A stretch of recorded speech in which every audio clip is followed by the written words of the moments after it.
Está por comenzar Dosis Filosóficas. Sintoniza el 1180 de amplitud modulada.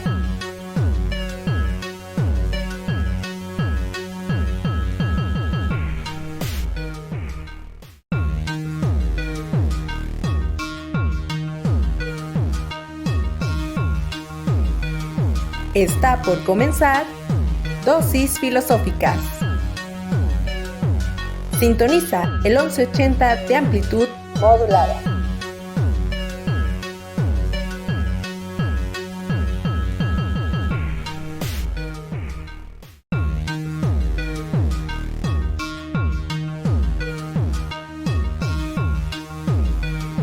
Está por comenzar Dosis Filosóficas. Sintoniza el 1180 de amplitud modulada.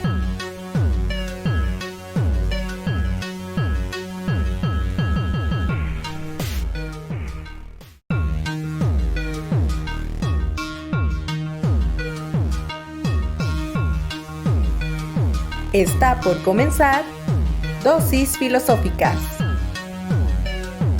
Sintoniza el 1180 de amplitud modulada.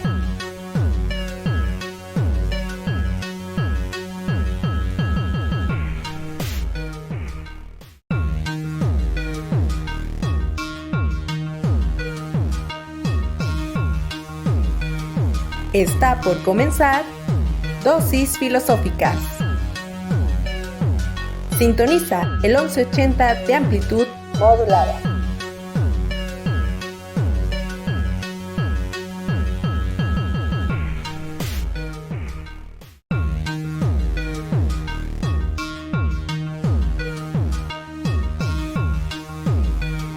Está por comenzar Dosis Filosóficas. Sintoniza el 1180 de amplitud modulada.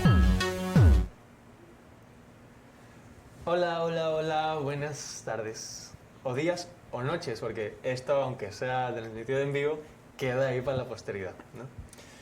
Pues nada, aquí estamos en otra edición de Dosis Filosóficas. Yo soy Rubén Navarro. Hola, muy buenas tardes, yo soy Arely López. Buenas, yo soy Matías Isaac. Y pues aquí estamos en otra edición, ¿no? En esta ocasión tenemos, como siempre, un temazo. Sé que siempre lo digo, ¿no? Pero esta ocasión, desechos. Pero no es un desechos normalito, ¿no? Es un desechos entre paréntesis la H, ¿no? De desechos, de basura, o de todo esto, ¿no? De desechos, de ya no se utiliza. Y pues desechos de hechos, ¿no? De acontecimientos. Pues fue un tema que me tiene muy emocionado, es un tema que me tiene muy emocionado porque precisamente, y ustedes no sabrán, que cuando nos ponemos de acuerdo para los temas, hacemos una junta, ¿no? Y justo vi pasar a un señor, a un encargado conserje, con una bolsa de basura, ¿no?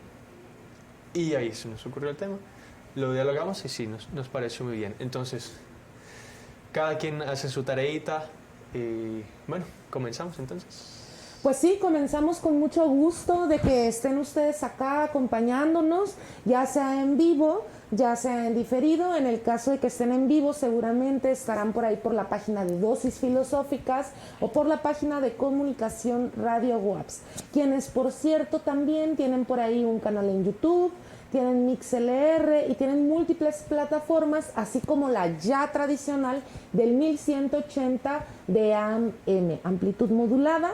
Ahí andamos y bueno, pues como bien dices, Rubén, nosotros solemos generar una planeación acerca de los temas en tiempo y forma, pues para poder hacer nuestra tarea, y en esa ocasión pues nos pareció y creo que nos sigue pareciendo una muy buena idea que sean algunos temas amplios, ¿no? Amplios para que cada uno de nosotros pueda buscar algo que le apele el título del programa. En esta ocasión fue desechos, y recuerdo que cuando dijeron desechos dije yo con H o sin H, ¿no? Y entonces ya Rubén volteó y me guiñó el ojo porque él y yo somos unos confesados adictos de estar tergiversando las palabras y el lenguaje. Y entonces dije, bueno, pues ponemos la H entre paréntesis por si acaso, ¿no? Entonces, desechos con H o sin H intermedia. Yo hice mi tarea y me puse a investigar un poco sobre desechos con H, quitándole los paréntesis. Y bueno, esto me remitió de manera directa a pensar cómo construimos lo que después establecemos como hechos, ¿no? En las humanidades, ¿no? Por ejemplo, en la historia, en la sociología, y cómo hablar de desechos nos podría poner a jugar la imaginación como en dos sentidos mínimamente, ¿no? En el sentido de voltear y ver con base en qué procesos de visibilización y de invisibilización se construye el discurso de las ciencias humanas, estableciendo hitos, actores, dinámicas visibles y separado legales, y por otro lado haciendo también visible lo ilegal o incluso invisibilizando lo alegal, ¿no? Solo por poner un ejemplo. La primera acepción sería esa, ¿no? Las visibilidades e invisibilidades que construyen los discursos hegemónicos. Y por otro lado también podríamos entender esto de desechos también con H intermedia, como aquel partirle la crisma a lo preestablecido, ¿no? Aquello que está desarticulado, aquello que está hecho una revoltura, y entonces no estamos hablando ya del orden hegemónico, sino de aquello que pierde articulación, aunque no pierda existencia, ¿no? Y por ahí me gustaría un poco que charláramos, no sin antes preguntarle a Matías Isaac, pues ¿qué fue lo que a ti te apeló esto del desechos con H o sin H? Pues primero a deshacerme yo mismo porque no me apelaba nada, pero ya después de platicar con mi compañero me dijo más o menos como lo que había pensado, y pues sí, o sea, lo que entendí y más o menos en lo que llegué a pensar son como que hechos que fueron, desechados de la historia. Entonces después de mucho pensarlo me puse a investigar sobre un revolucionario que fue un hombre trans que fue completamente borrado, desechado, invisibilizado de la historia, y eso fue lo que estuve investigando más o menos. Pero igual seguramente conforme avanza la plática se me ocurre otra cosa completamente distinta de algo que leí hace 5 años y lo sé. Ok. ¿Y este invisibilizado trans qué pasó? Platicamos. Pues de lo poco que alcancé a leer, de hecho hice algunos corajes porque me molestaba cómo lo estaban tratando. Estaban haciendo mucho énfasis en que era una mujer que se transformó en un hombre y no, simplemente es un hombre ya. Y decía el artículo que leí algo sobre que negaba su anatomía o su cuerpo, y creo que no, el discurso atrás no va tanto por ahí, pero pues fue un hombre que yo me enteré hace poco de su existencia, y fue alguien que vivió 94 años y los últimos 60 años de su vida los atravesó bajo la identidad con la que él se sentía identificado.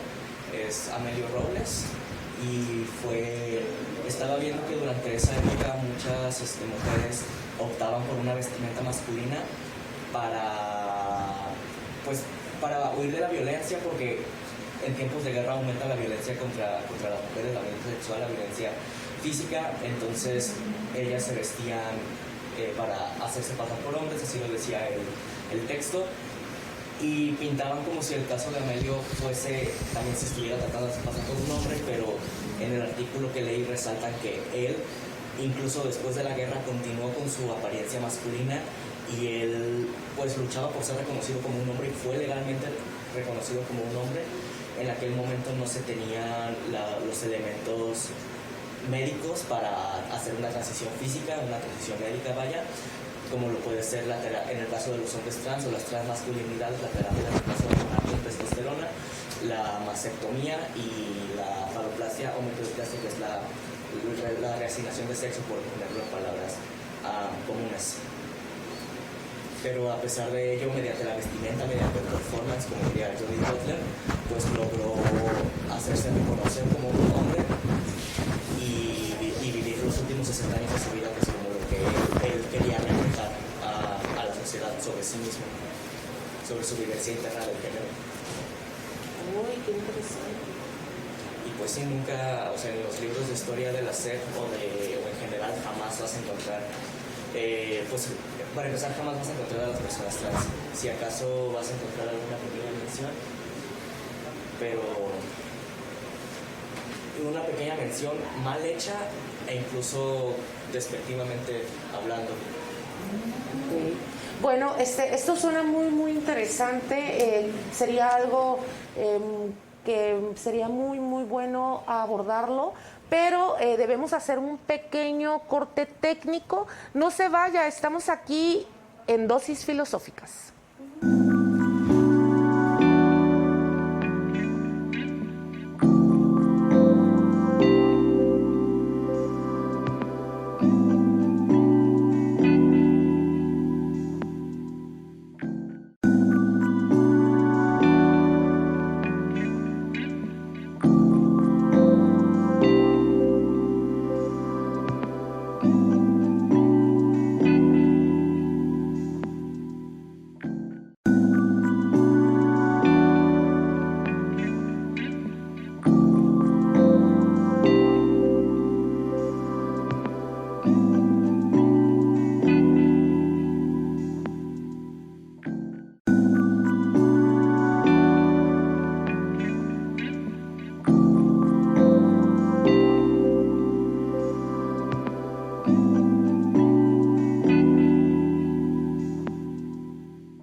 Aló, ya estamos aquí de vuelta en su programa Dosis Filosóficas. Tuvimos un pequeño inconveniente técnico que parece que ya ha sido solucionado.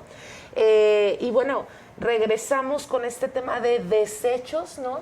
Estabas platicándonos, Matías Isaac, que este hombre vivió los últimos 60 años de su vida de acuerdo con su identidad de género, y entonces esto es algo que no suele ser narrado en los discursos oficiales, ¿cierto? No, jamás. Siempre se habla, pues para empezar se nos presentan a muy pocas personas y entre ellas van a ser puros hombres cis y se nos van a retratar como si fuesen heterosexuales. La verdad es que no sabemos cuántas personas que la historia nos dice que son heterosexuales realmente eran heterosexuales, pero la historia siempre nos va a narrar que todo fue hecho por hombres cis heterosexuales, aunque no fuesen heterosexuales o cisgénero. Solo para la gente de nuestro público que no sepa, ¿una persona cisgénero qué es, perdón? Una persona cisgénero es aquella persona cuya identidad de género, es decir, su vivencia interna del género, su género autopercibido, es el mismo que el género que se le impuso al momento de nacer, es decir, pues que una persona que nació con pene y que con base a ello se le asignó el género hombre y cuando crece se da cuenta que efectivamente es un hombre, sería un hombre cisgénero. Ah, ok. Muchísimas gracias. Ahí queda la anotación para nuestro público. Y bueno, interesante y muy pertinente, ¿no? La anotación del cómo los discursos oficiales, ¿no? Y lo que tiene que ver con legitimar algún orden público, social, político, pues va a tomar justo los referentes que le fundamenten, ¿no? O sea, y ahora sí que independientemente de que sea con malicia o sin malicia, aunque suele ser con malicia, también me imagino que tiene que ver con este principio común de percibir y hacer visible de manera mucho más inmediata lo que tenemos cercano, ¿no? A lo que no tenemos tan cercano, a pesar de que eso no le quita valor a lo que no tengamos tan cercano, sino simple y sencillamente pues somos seres finitos, limitados, y entonces pues lo que tenemos más a la manita es lo que agarramos y decimos, ay, pues con esto, ¿no? Que no, repito, no quiere decir que sea lo mejor ni que sea bueno, pero es una tendencia que sería muy bueno erradicar, ¿no? O sea, Sí. bueno. Claro, sí, totalmente. Y así hay muchos acontecimientos en la historia que no son narrados. Y por ejemplo, en nuestro caso de la filosofía, que tenemos ciertos filósofos importantísimos en la historia, y que las tenemos muy arriba, así como, lo mejor. Tenemos temas que no se trataron en la época, por ejemplo. Mi tarea la hice revisando un texto que se llama Hegel, Haití y la historia universal, de Susan Buck-Morss. Es un ensayo, bueno, son dos ensayos interesantísimos, donde en la primera parte se habla de la esclavitud, del tema de la esclavitud en la historia, ¿no? ¿Por qué no se habla de la esclavitud? ¿Por qué no se habló de la esclavitud en su momento? Por ejemplo, en la Ilustración, que era esta época donde se buscaban los derechos naturales, las libertades. ¿Por qué Rousseau, por ejemplo, no trató a fondo el tema de la esclavitud cuando se suponía que hablaba tanto de la libertad, ¿no? O por ejemplo Thomas Hobbes, ¿qué pensaba Thomas Hobbes de la esclavitud? John Locke, por ejemplo. Y para todas estas figuras, ¿no?, de la filosofía, estas eminencias de la filosofía, ¿por qué hicieron oídos sordos sobre este tema? Pues, ¿no?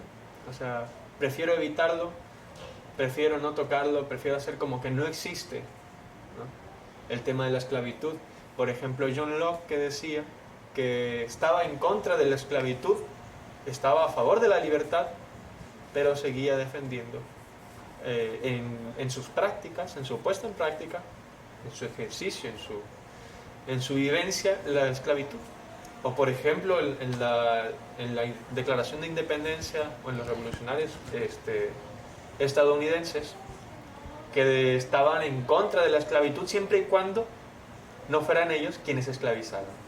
O sea, estoy en contra de que en Europa te esclavicen, pero aquí sí puedes ser esclavizado por mí, por ejemplo, ¿no? O sea, discursos como por ejemplo esta de la esclavitud que no se toca, que ¿cómo puede ser posible que en esta época de la Ilustración, de las grandes libertades, se hable y se siga permitiendo al mismo tiempo la esclavitud, ¿no? O sea, se coloca en un cierto sitio a este sector, el sector esclavizado, como si no tuviese relevancia, siendo que casi el 20% de la población francesa de aquella época dependía directamente de la trata de personas. O sea, ¿cómo fue posible pues eso, que no se viera? Uh-huh. Dice Susan Buck-Morss que es un asunto de ceguera académica. Uh-huh. Un tema profundísimo, ¿no? Y justamente la independencia de Haití es un punto clave en la historia universal y en cómo concibe Hegel, ¿no?, esta dialéctica amo-esclavo.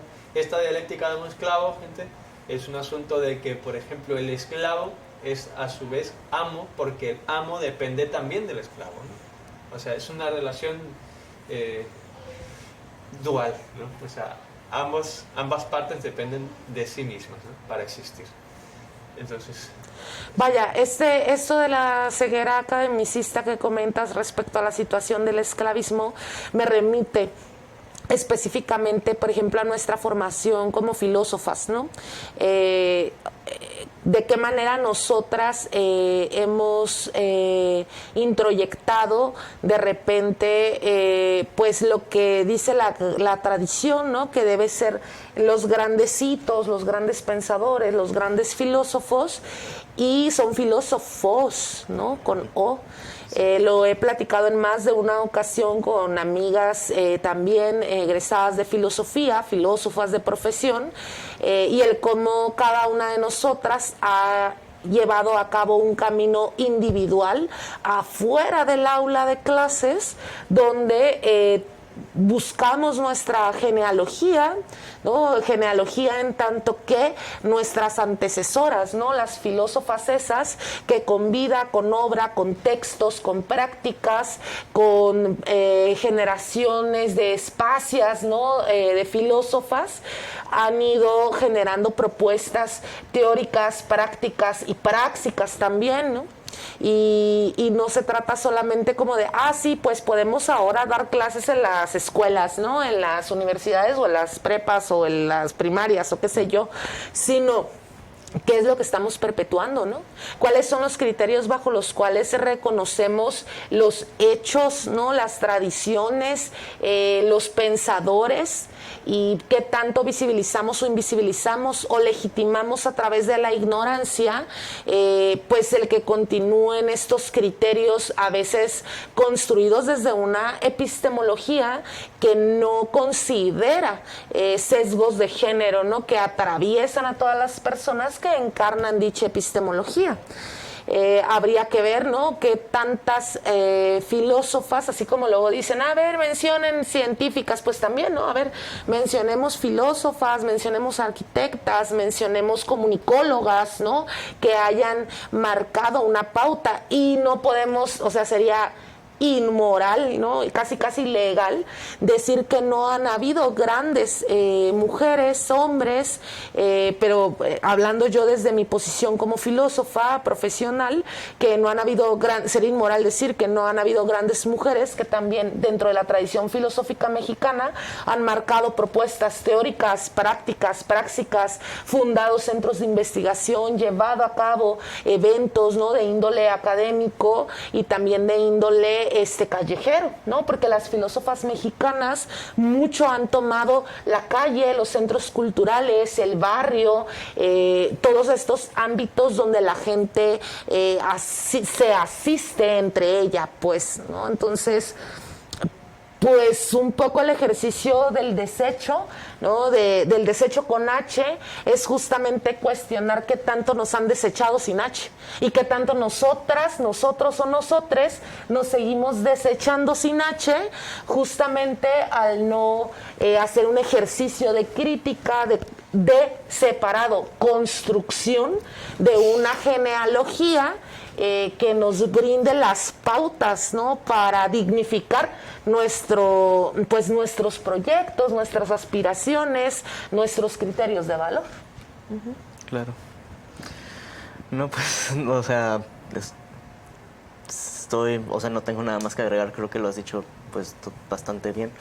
Y es que lo decía pensando en justo esto que nos comentas, ¿no? De este hombre que a través de su vida dio legitimidad, ¿no? a su existencia y la dignificó, y sin embargo, fuera de su iniciativa de hacer valer y hacer visible y vivir la vida que quiso a través del género con el que se identificaba, fue estructuralmente invisibilizado. Claro. O sea, lo digo pensando en mi condición como filósofa, estudiosa, profesionista, pero también lo digo pensando en este sector de la población que justamente representa a este señor, ¿no? Sí, seguramente no fue el único, es el que sabemos justamente porque fue borrado, pero no, fue suficientemente no borrado, trascendió lo suficiente como para que llegase a mí un vato de 20 años que vive en La Paz y que estudia filosofía, trascendió lo suficiente como para que llegara a mí, pero qué tantas personas trans, qué tantas disidencias, qué tantas personas que igual hicieron un gran aporte apenas están empezando a descubrir que existieron, o nunca jamás se va a saber que existieron porque simplemente fueron Borradas. Sí, fueron borradas, y no solamente borradas de lo que hicieron,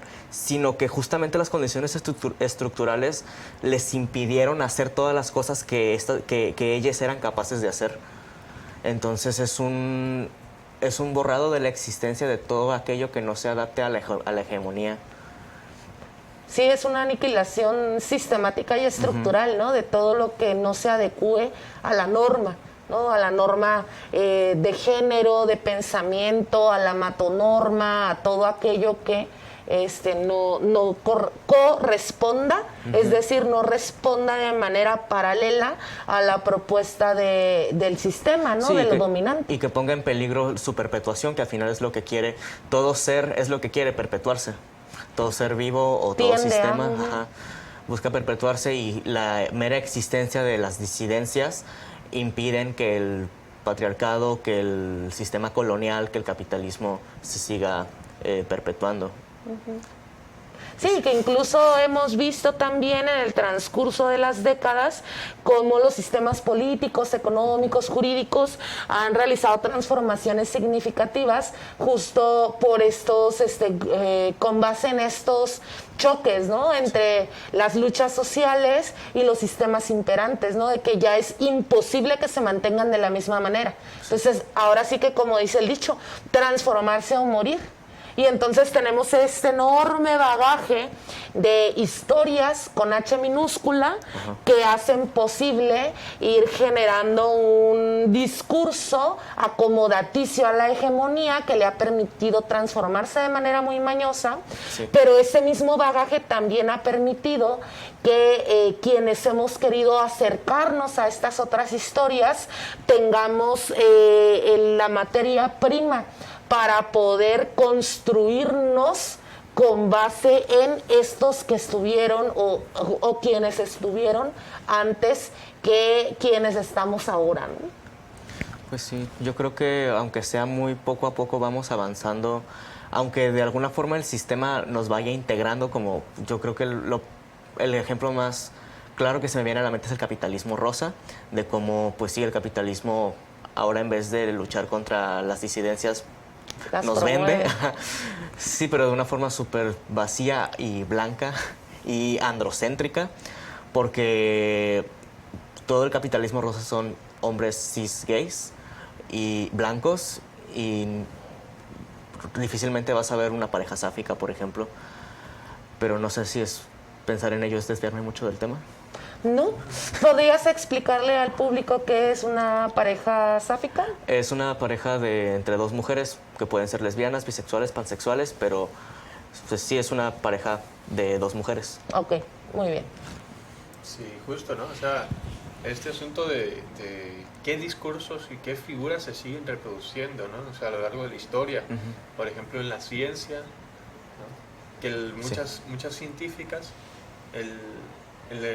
la antigüedad, ¿no? Digamos, en la modernidad, o incluso en toda la historia, tuvieran que vestirse de varones, ¿no? De hombres, para poder ser legitimadas, pues, en su pensamiento, en sus teorías, en su realización, en su práctica, pues, en la práctica científica.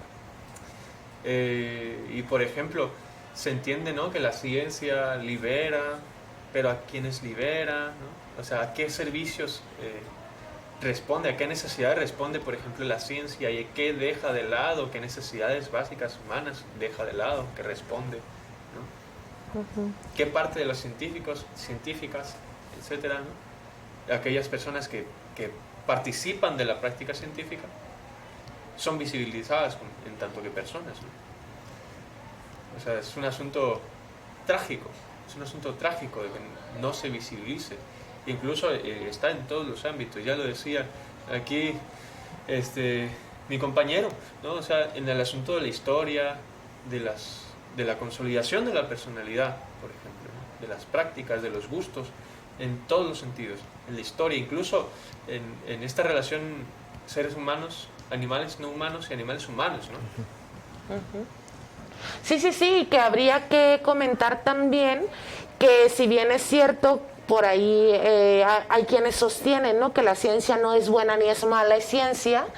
Bueno, pues si les damos el fallo y partimos de ese presupuesto, lo que no podemos negar es que las personas que llevan a cabo el ejercicio científico necesariamente tienen una postura moral, ¿no? Es decir, la ética, la moral, la política, la economía son territorios, ámbitos que atraviesan a las personas, que son quienes encarnan las prácticas científicas, ¿no? Y habría que hacer un ejercicio reflexivo bastante riguroso acerca de qué tanto estas condiciones, ¿no? Edad, sexo, género, orientación, posición socioeconómica, esto que luego la interseccionalidad marca de manera tan precisa, interviene en los procesos de generación de la ciencia, de acceso a los recursos necesarios para generar ciencia, para promover ciencia, para ejecutar ciencia y llevar los contenidos de las ciencias a los ámbitos y a los territorios donde serían un excelente fundamento para la solución de problemas. ¿Qué problemas están buscando solucionar? ¿Por qué son considerados o no problemas? En tanto que, etcétera, etcétera, ¿Problemas etcétera. de quién? O sea, ¿Problemas de quién? Si es un problema común a la especie o es un problema de un sector de la población o que afecta a todos, aunque recaiga sobre solo un sector de la población, ¿no? Pienso yo, por ejemplo, en el acceso de las niñas y de las jóvenes a la cultura científica, ¿no?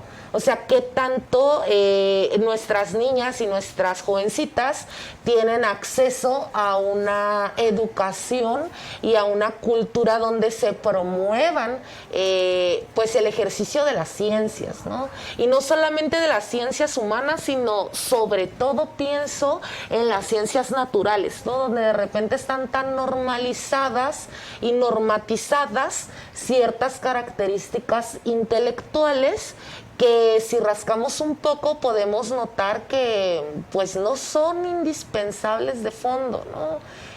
Habría que analizarlo de una manera un poco más detallada.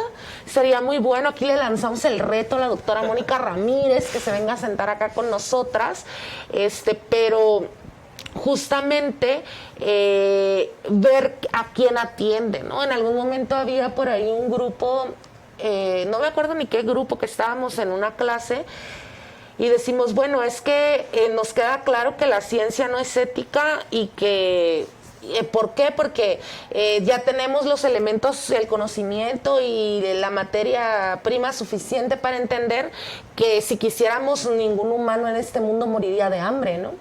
O sea, tenemos la información y los recursos para eso.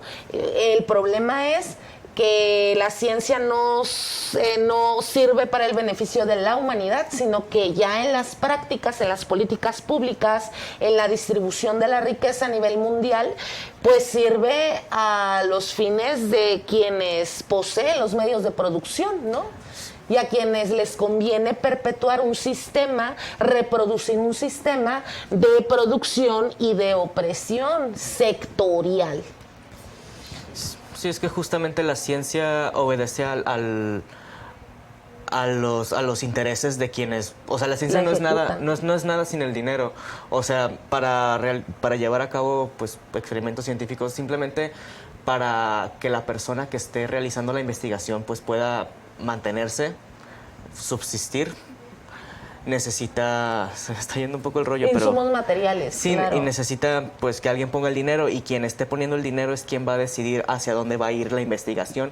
Entonces, si bien tenemos los recursos para que no haya hambre en el mundo, pues a quienes tienen el conocimiento, más bien, para que la gente deje de tener hambre, se me está yendo un poco el rollo, perdón.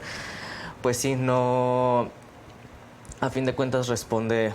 Como no le intereses, interesa. ajá, como no al bien común, que sería como una finalidad ética, sino a un asunto ideológico, ¿no? Ajá, ya me acordé de lo que iba a decir. Es que yo creo que la ciencia en sí, como conocimiento, justamente no es ni buena ni mala, pero quienes lo llevan a cabo, pues sí lo que habías dicho. Y sí, la manera en la que es ejecutada, y es que a fin de cuentas, pues sí responde todo tipo de conocimiento, responde y les sirve a las personas y mientras les sirva es buena, pero también hay personas a las que le va a servir que tengan intenciones malas y, por ejemplo, la bomba atómica. No sé si brinqué mucho de una idea a otra, pero sí. No, todo, la verdad. Y sí, es cierto, o sea, este asunto, ¿a quiénes sirve, por ejemplo, los avances científicos? El avance de la mecánica, la mecánica como ciencia, del siglo XVIII, por ejemplo, que respondió más a necesidades específicamente de un cierto sector, ¿no? Del sector burgués europeo, que necesitaba, ¿no? Que requería, que tenía esa necesidad para producir más mercancía, o para las empresas, para las industrias, ¿no? Respondía a esa necesidad. Y ahora podemos ver que la mecánica como ciencia está mucho más avanzada y que respondió, en principio, a ciertas necesidades, a necesidades de un sector que no beneficiaban precisamente al común de la población, por ejemplo. ¿Y me puedes pasar tantito ese texto? Sí. Hay una frase en este texto que es Canon y construcción científica del conocimiento, de Ana Will Bozal, de la Universidad de Sevilla. Espero haberlo pronunciado bien. Dice en un apartado, hablando de los feminismos y los feminismos negros, ¿no? ¿A qué necesidades responde? ¿A qué necesidades no responde? Es un asunto político, ¿no? Es un asunto político que bien pudiese no ser invisibilizado, ¿no? Sino que responde a cierto discurso hegemónico con asuntos de intereses externos, ¿no? En lo que encuentro la cita, otro tema que me llama mucho la atención es el tema de las brujas, por ejemplo, ¿no? Y dice aquí, la mujer es un enemigo adulador y secreto. Y si decimos que es más peligrosa que una trampa, no queremos decir una trampa de cazador, sino diabólica. Pues los hombres no son atrapados solo por sus deseos carnales, cuando ven y escuchan a las mujeres. Cuando se dice que su corazón es una red, se está hablando de la malicia insondable que impera en sus corazones, y sus manos son como cuerdas para atar, pues cuando la ponen sobre cualquier criatura para embrujarla, siempre logran sus propósitos con la ayuda del demonio. Por ejemplo, es un discurso científico. Ah, canijo. Sí, de 1486. Ah, bueno. Claro, a ver. No, pero De habrá que revisar 1486. qué tanto han cambiado los discursos científicos porque hay cada cosa de pronto.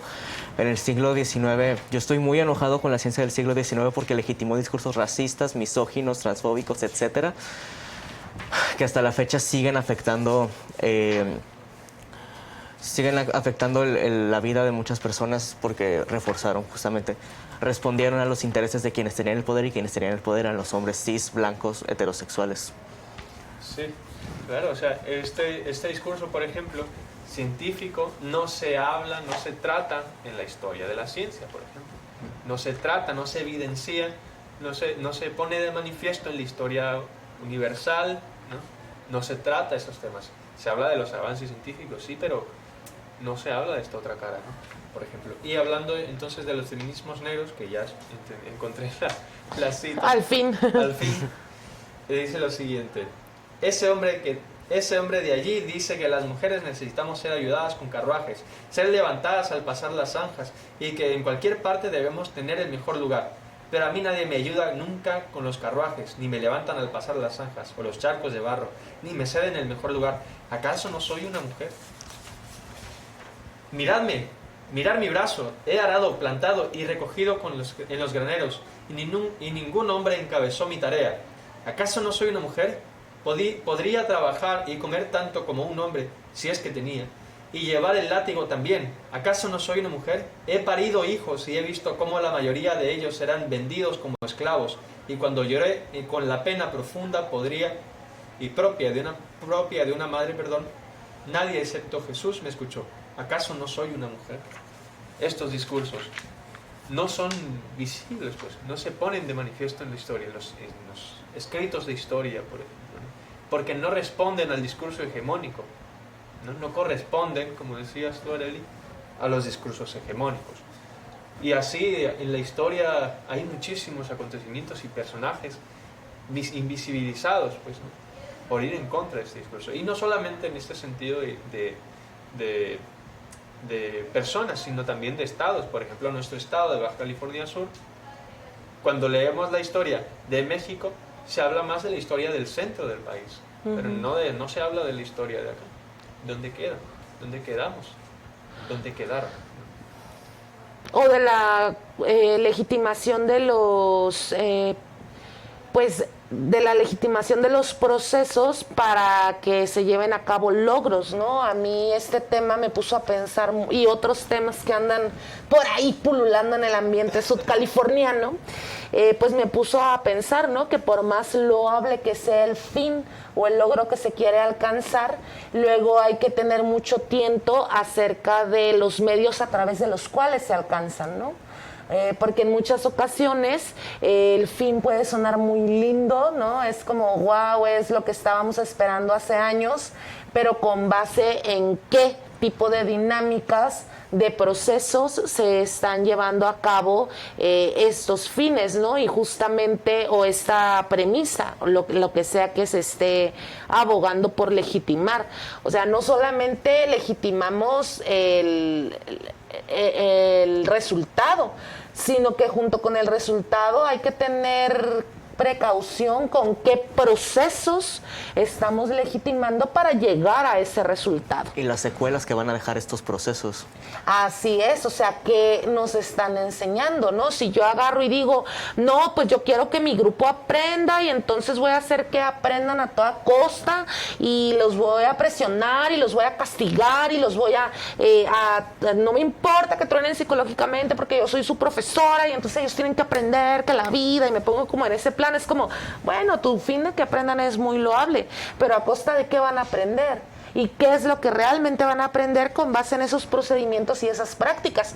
Por más loable que sea, me refiero con loable a digno, valioso, por más loable que sea la finalidad de que mis jóvenes se profesionalicen, si es con base en terror psicológico, presión, quitarle, o sea, desvincularlos, enajenarlos de sus necesidades corporales, de sueño, de comida, de su dignidad personal, pues no me interesa ese fin, por más loable que parezca, porque no voy a legitimar un sistema de prácticas opresoras por un fin loable, porque pues se trata de legitimar tanto el resultado loable como, y eso es lo problemático luego, procedimientos, dinámicas o prácticas legítimas y valiosas que me lleven a un resultado loable y que quién sabe qué tanto puedo lograr esto con esto, ¿no? Y pongo mi ejemplo balconeándome a mí misma para no balconear a otra gente o a otros procesos que están sucediendo en Sudcalifornia. Pero de que están pasando, Palomilla, están pasando. Sí, totalmente, ¿no? Y es un asunto, ¿no? Problemático, pues, y polémico, pues. Y que yo analogo con esto que tú decías, ¿no? Sí, claro, los filósofos hablando de la libertad y en la teoría se oye muy bonito, pero a la hora el sistema de creencias, les está quedando bien chido. Pero, ¿qué onda con el sistema de prácticas? O sea, que estamos legitimando, sí, la libertad muy chido, pero ¿y acá qué onda con lo que estoy haciendo, dejando de hacer? Digo, yo entiendo que en la época de Locke, tener acciones en la compañía esclavista inglesa era como para un mexicano de los 70s tener acciones en Telmex, las tenías casi por default, pues. Pero, pues no era un ciudadano cualquiera, era un filósofo, ¿no? Que además estaba pronunciando, pues, queriendo tapar con un dedo el sol, ¿no? Ahora, pensando en las filósofas, los filósofos y los filósofos del presente, en la ciudadanía del presente. ¿Qué fines valiosos, qué objetivos en la ciencia, en las leyes, en la ciudadanía, en las escuelas estamos queriendo alcanzar, inspirar, promover? Pero no solo qué fines. ¿Qué prácticas pueden llevarnos a una consecuencia auténtica, legítima, fundamentada y no a desarticular lo loable que tenga el objetivo, ¿no? Claro, y hay prácticas, ¿no? Como trabajos que no son legitimados, ¿no? que no son vistos como tal, por ejemplo el trabajo doméstico, ¿no? Que a lo largo de la historia se le ha encasillado a la mujer, ¿no? Este trabajo, o a los esclavos también, ¿no? O sea, pero en la constitución de la familia, por ejemplo en la Holanda del siglo XVIII y siglo XVII, siglo XVIII, no se tomaba en cuenta esto como a los esclavos como parte de la familia, o no se trabajaba o no se remunera en ningún momento el trabajo doméstico, porque si de entrada corresponde al esclavo, no tengo por qué darle nada, ese es el esclavo. Ahora, si la mujer se encarga de este trabajo, de un trabajo que no es remunerado de por sí, ¿qué necesidad tengo yo de darle algo de paga, ¿no? O sea, eso es un asunto, ¿no? El asunto del trabajo doméstico, que también está desechado, ¿no? De la currícula. Claro. Bueno, estamos a unos minutos de terminar ya la transmisión. No sé si gustan cerrar con alguna sentencia final, alguna conclusión, alguna impresión. Pues, Yo la verdad estoy seco, creo que pues todo lo que dijimos, o sea, no tengo nada más que agregar a lo que ya se ha dicho. Entonces no, por mi parte no hay nada. Por tu parte es todo. Bueno, por mi parte, a mí me gustaría mucho invitarnos a nosotros y a quienes nos hacen el honor de acompañarnos en este esfuerzo semanal de dosis filosóficas, pues justo a pensar en este doble juego, ¿no? De los desechos con H y de los desechos sin H, ¿no? Y de los desechos sin H, bueno, hace ratito estaba escuchando yo lo que está pasando ahorita en el Congreso del Estado de Baja California Sur, que entre otras cosas que están pasando en el Congreso del Estado de Baja California Sur, está a punto de cambiar una ley para los desechos sólidos de procedencia urbana. Entonces quiero leer esa y otras iniciativas de ley que justo hoy están en el Estado jugándose, y digo jugándose porque en realidad se están poniendo sobre la mesa del honorable Congreso del Estado. Quiero revisar qué tanto tienen que proponernos, ¿no? Esas iniciativas de ley, y sobre todo cuál va a ser la posición de nuestros representantes en el Congreso del Estado, ¿no? Y tanto de los desechos con H como de los desechos sin H, ¿no? Es todo por mi parte. Revisen qué anda pasando en el Congreso del Estado el día de hoy. sí. Y pues nos quedan muchísimas cosas en el tintero, ¿no? Y por ejemplo, el tema de los animales, ¿no? El trato a los animales, ¿no? Cómo se les ha colocado en la historia. A los no humanos. A los no humanos, claro. Okay. Animales no humanos. Y también a la animalidad en sí. ¿no? Como algo malo. Sí. Sí, esta dualidad entre lo humano y lo animal, y lo humano es lo que domina sobre lo animal, Sí. cuando somos animales. Claro.